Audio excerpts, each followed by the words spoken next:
புதுக்கோட்டை மாவட்டம் நெடுவாசல், கருக்காக்குறிச்சி உள்ளிட்ட இடங்களில் ஹைட்ரோ கார்பன் திட்டத்திற்கு எதிர்ப்பு தெரிவித்து கிராம மக்கள் 10வது நாளாக தொடர் போராட்டங்களில் ஈடுபட்டு வருகின்றனர். இதுகுறித்த கள தகவல்களை அங்குள்ள நமது செய்தியாளர் அருண்குமாரிடம் கேட்கலாம். அருண், இப்போ ஹைட்ரோ கார்பன் திட்டத்திற்கு நாளுக்கு நாள் பார்த்தீங்கன்னா எதிர்ப்பு வலுத்து வரும் நிலையில இப்ப கிராம மக்களின் பல்வேறு கட்ட போராட்டம் குறித்து சொல்லுங்க. நிச்சயமாக பிரியா, இந்த நெடுவாசல் பகுதியை பார்க்கும்போது பார்த்தீங்கன்னா புதுக்கோட்டை மாவட்டத்தினுடைய கடைக்கோடியில் இருக்கக்கூடிய பகுதி இது. பார்த்தீங்கன்னா ஹைட்ரோ கார்பன் திட்டத்துக்காக கடந்த 2006ஆம் ஆண்டு 9ஆம் ஆண்டு ஒரு புதிய திட்டத்தை அமல்படுத்தியிருக்காங்க. இந்த திட்டத்தின் மூலமாக அன்று விவரம் புரியாமல் இந்த கிராம மக்கள் அன்று அனுமதி வழங்கிவிட்டார்கள். இன்று ஒரு புதிய காரணமாக இந்த திட்டம் இங்கே செயல்படுத்தப்பட்டால் விவசாயம் என்பது முற்றிலுமாக அழிந்துவிடும் என்பதற்காக கடந்த 10 நாட்களாகவே இந்த விவரம் அறியப்பட்டிருந்தது. அனுமதி ஒப்பந்தம் வழங்கப்பட்டிருந்து தொடர்ந்து போராட்டங்களில் ஈடுபட்டு இருக்காங்க. இது சுற்றி இருக்கக்கூடிய ஒரு 50 கிராம மக்கள் ஒன்று திரண்டு ஒவ்வொரு நாளும் ஒவ்வொரு விதமான போராட்டங்களை மேற்கொண்டு இருக்காங்க அப்படின்னு சொல்லலாம். இந்த பார்த்தீங்கன்னா 10ஆம் நாளுக்கு தொடர்ந்து போராட்டம் நடந்துட்டு இருக்கு. இது நெடுவாசல் பகுதி, அதே மாதிரி கருக்காக்குறிச்சி உள்ளிட்ட பகுதிகளில் தொடர்ந்து அந்தந்த கிராம மக்கள் அந்தந்த பகுதிகளில் தொடர்ந்து இந்த போராட்டங்களில் ஈடுபட்டு இருக்க காட்சிகள் நம்மால் பார்க்க முடிகிறது. காலை முதலே இந்த பகுதியில் பெண்கள் முழுமையாக கலந்து கொண்டு இந்த போராட்டங்களில் ஈடுபட்டு இருக்காங்க. இந்த பகுதியை சேர்ந்த ஆண்கள் அந்த பகுதி முழுக்க பிரச்சாரங்கள் செய்து விழிப்புணர்வு பிரச்சாரம் செய்து எதுக்கான பிரச்சனை, இதற்காக போராட்டம் திரட்டுவதற்காக இந்த போராட்டங்களை வலுப்படுத்துவதற்காக தொடர்ந்து போராட்டங்களில் ஈடுபட்டு கொண்ட காட்சிகளை பார்க்க முடிகிறது. இந்த பகுதியை பொறுத்திருக்கும் பார்க்கும்போது ஒவ்வொரு நாளும் ஒவ்வொரு விதமான போராட்டங்கள் செஞ்சுட்டு இருக்காங்க. இன்று முதல்ல இந்த போராட்டம் வலுப்பெற்று இருக்குன்னு சொல்லலாம். நாளைக்கு உண்ணாவிரத போராட்டம் மேற்கொள்ள இருக்காங்க.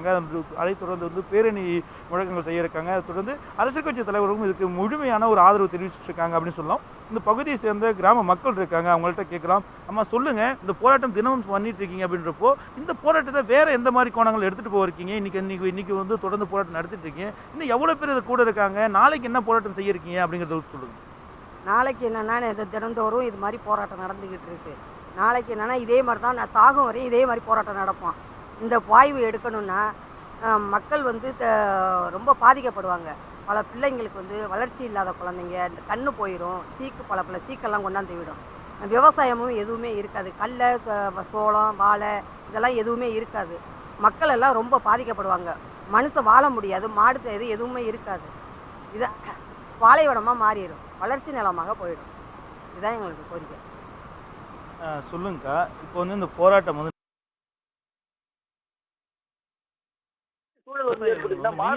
விளையக்கூடிய பொருட்கள் என்ன? இங்க எல்லா வகையான பொருட்களும் விளையுதுன்னு சொல்றீங்க. இப்போ உங்க நிலத்துல என்ன போட்டிருக்கீங்க? இந்த மாதிரி சூழல் ஏற்பட்டுச்சுன்னா மாறும்போது என்ன ஆகும் உங்களுடைய நிலம்? நாங்கள் இந்த ஹைட்ரோ கார்பன் திட்டத்தை எதிர்த்து நாங்கள் போராடுறோம். எங்களோட நிலங்களில் தென்னை, வாழை, கரும்பு, நெல் சாகுபடி எல்லாமே நாங்கள் பண்ணிகிட்ருக்கோம். அப்படி பண்ணிகிட்டு இருக்கும்போது இந்த திட்டத்தை எடுத்தால் எங்கள் விளைச்சல் எல்லாமே போயிடும். நாங்கள் மக்களும் இல்லாமல் போயிடும். இந்த விளைச்சல் மூலம்தான் நாங்கள் வளர்ந்து நாங்கள் இருக்கிறதுனால தான் கவர்மெண்ட்டே இருக்குது. அப்போ நாங்கள் இல்லை என்றாலே கவர்மெண்ட் இல்லை. இந்த திட்டத்தை எதிர்த்து நாங்கள் போராடுறது 10 நாள். அந்த 10 நாளில் எந்த நடவடிக்கையுமே இதை எதிர்த்து இன்னும் முடிவடையவில்லை. இது முடியும் வரை நாங்கள் போராடுவோம், மீண்டும் போராடுவோம். நாளைக்கு உண்ணாவிரத போராட்டத்தில் நாங்கள் முற்றிலும் புதுக்கோட்டை மாவட்டத்திலே போராட்டு பஸ் எதுவுமே போக விடாமல் நிறுத்தி விடுவோம். இந்த போராட்ட களங்களில் இந்த பெண்கள் பேசுறது கேட்குறீங்க. மேலும் சில பெண்கள் இருக்காங்க, அவங்கள்ட்ட கேட்கலாம். ஆமா சொல்லுங்க, இப்போ இந்த 10 நாளாக போராட்டம் பண்ணிட்டு இருக்கீங்க அப்படின்றப்போ போராட்டத்தினுடைய அடுத்தது நான் தொடர்ந்து போராட்டம் பண்ண போறீங்க. இது என்ன தடுக்க முடியும்னு நினைக்கிறீங்களா?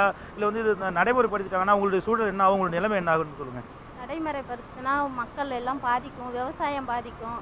மக்கள் ரொம்ப இடம் விட்டு இடம் மாறவும் முடியாது, மாறினாலும் ரொம்ப கஷ்டப்படணும் சாப்பாட்டுக்கு. அதனால நாங்கள் எதிர்த்து போராடுவோம். நாளைக்கு உண்ணாவிரதம், புதுக்கோட்டை மாவட்டத்தில் உண்ணாவிரதம், அனைத்து மக்கள் உள்ள மக்கள் எல்லாம் உண்ணாவிரதம், சின்ன குழந்தையிலேருந்து பெரிய ஆள் வரைக்கும் உண்ணாவிரதம் பண்ணுவோம். எங்களுக்கு என்ன பிரச்சனை, எங்களுக்கே என்னன்னே தெரியாது.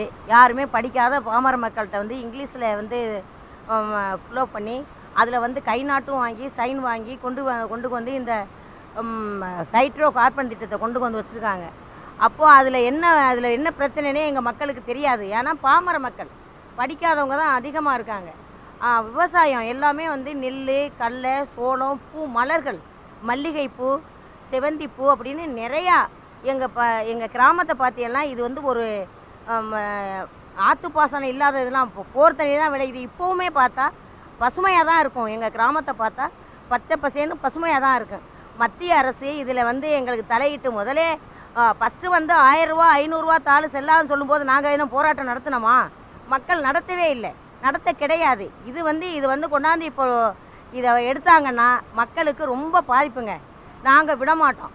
மத்திய கவர்மெண்ட்டுக்கு இதை வந்து எச்சரிக்கையாக நாங்கள் சொல்கிறோம். என்னென்னா இதை தடுத்து நிறுத்தணும். எல்லாருக்கும் பிரச்சனையாக இருக்கிற நாங்கள் போராடி கொண்டே இருப்போம். சாகு வரை போராடுவோம்.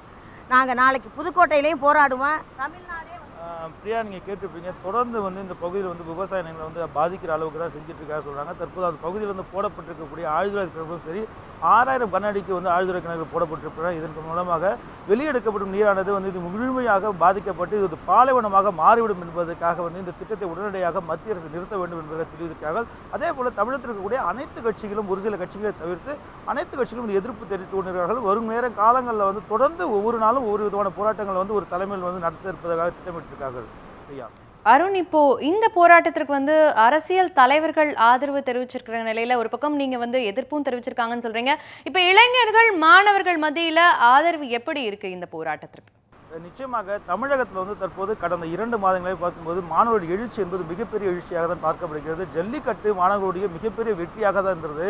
இந்த நிலையில் பார்க்கும்போது இதே பகுதியை சேர்ந்த மாணவர்கள் வந்து அனைவரும், இந்த இளைஞர்களும் சரி, சென்னையிலிருந்து வெளிநாடுகள் வந்து பல பகுதிகளில் வந்து வாழ்ந்துட்டு இருக்காங்க. அந்த காட்சியில் பார்க்க முடியுது. அந்த மாணவர்கள் அனைவரும் வந்து சமூக வலைதளத்தின் மூலமாக ஒன்று சேர்ந்திருக்கிறார்கள் என சொல்ல வேண்டும். நேற்று கூட சென்னையில் வந்து ஐடி சேர்ந்த தொழில்நுட்ப கலைஞர்களும் தொடர்ந்து வந்து போராட்டத்துக்கு வந்து ஆதரவு தெரிவித்தாங்க. இந்த நிலையில் பார்க்கும்போது தமிழகம் முழுவதும் இந்த போராட்டமானது வலுப்பெறுவதற்கான வாய்ப்பு அதிகமாக இருக்கிறது. இந்த பகுதியை பொறுத்தவரைக்கும் பார்த்தீங்கன்னா சேவ் நெடுவாசல் என வந்து ஒரு சமூக வலைதளங்களில், ட்விட்டரில், ஃபேஸ்புக்கு, வாட்ஸ்அப் உள்ளிட்ட அனைத்து சமூக வலைதளங்கள் மூலமாகவும் இது தொடர்ந்து வந்து இது விழிப்புணர்வு பரப்பப்பட்டு வருகிறது. இதற்கு ஆதரவும் வந்து அந்த இளைஞர்கள் மூலமாக தெரிவிக்கப்பட்டு வருகிறது. இது வந்து இளைஞர்களுடைய ஒரு பக்கம் வந்து தொடர்ந்து இந்த மாதிரி சமூக வலைதளம் மூலமாக வந்து தற்போது அந்த கருத்துக்களை விழிப்புணர்வுகளும் பரப்பிக் கொண்டிருக்கிறார்கள், ஆதரவும் திரட்டிக் கொண்டிருக்கிறார்கள். இந்த நிலையில் பார்க்கும்போது அரசியல் கட்சி தலைவர்கள் அனைவருமே வந்து ஒரு சில ஆளும் கட்சிகளை தவிர்த்து மற்ற அனைத்து கட்சிகளும் வந்து இதற்கு எதிர்ப்பு தெரிவித்திருக்கிறார்கள் என்றுதான் சொல்ல வேண்டும். இந்த பார்க்கும்போது இன்னும் காங்கிரஸ், திமுக உள்ளிட்ட கட்சிகளும் இதற்கு ஆதரவு தெரிவித்த மாதிரி ஒன்றும் தெரிவதற்கான வாய்ப்புகளும் தெரிவிக்கிறாங்க. மற்றபடி அனைத்து கட்சிகளும் தற்போது ஒவ்வொரு நாளும் ஒரு வினா போட்டார்கள். நாளை மறுதினம் 28ஆம் தேதி வைகோ தலைமையில் வந்து இங்கே வந்து ஆர்ப்பாட்டம் நடைபெற இருக்கு. அதேபோல் நாளை மறுநாள் வந்து சீமான் தலைமையில் வந்து மிகப்பெரிய உண்ணாவிரதம் நடைபெற இருக்கு. அதுமாதிரி தொடர்ந்து அனைத்து கட்சியை சேர்ந்தவர்களும் தொடர்ந்து அவங்களுடைய ஒவ்வொரு நாளும் ஒவ்வொரு விதமான போராட்டங்கள் செஞ்சுட்டு இருக்காங்க. ஆமாம், சொல்லுங்க, இப்போ தினம் ஒரு போராட்டம், இப்போ விவசாய நிலத்துக்கு போறீங்களா, போகிறதுக்கான வேலை இருக்கா, இல்லைன்னா வந்து தொடர்ந்து இந்த போராட்டம் மட்டும்தான் பண்ணிட்டு இருப்பீங்கன்ற மாதிரி தான் இருக்கு. எப்படி இருக்கு உங்களுக்கு இந்த நிலைமை? இந்த எங்கள் நிலைமை வந்து இப்போ ஒரு வார காலமாக வந்து போராட்டத்திலே தான் சார் இருக்கிறோம். எங்களுக்கு வந்து விவசாயம்தான் எங்களுக்கு முக்கியத்துவமே. பழமுதிர் சோலை மாதிரி இந்த எங்கள் நெடுவாசல் கிராமம் வந்து ஒரு பாலைவனமாக மாற நாங்கள் எப்போதும் நாங்கள் விட மாட்டோம். நாங்கள் வந்து போராட்டத்திலே தான் நாங்கள் இந்த மத்திய அரசானது இந்த ஹைட்ரோ கார்பன் திட்டத்தை முறியடைக்கும் வரை நாங்கள் தொடர்ந்து போராட்டத்தில் தான் சார் நாங்கள் ஈடுபட்டு கொண்டு இருப்போம். பிரியா, கேட்டிருப்பீங்க, தொடர்ந்து வந்து இந்த ஹைட்ரோ கார்பன் திட்டத்தை வந்து இந்த பகுதியிலிருந்து சொல்லப்போனால் தமிழகம் முழுவதுமே வந்து விவசாய நிலங்களில் வந்து எடுப்பதை தடுத்து நிறுத்த வேண்டும். அதுவரை எங்களுடைய சாகும் வரை எங்களுடைய போராட்டம் வந்து நடைபெறும் என தெரிவித்திருக்காங்க. பிரியா, அருண், உங்களுடைய நேரடி தகவலுக்கு நன்றி.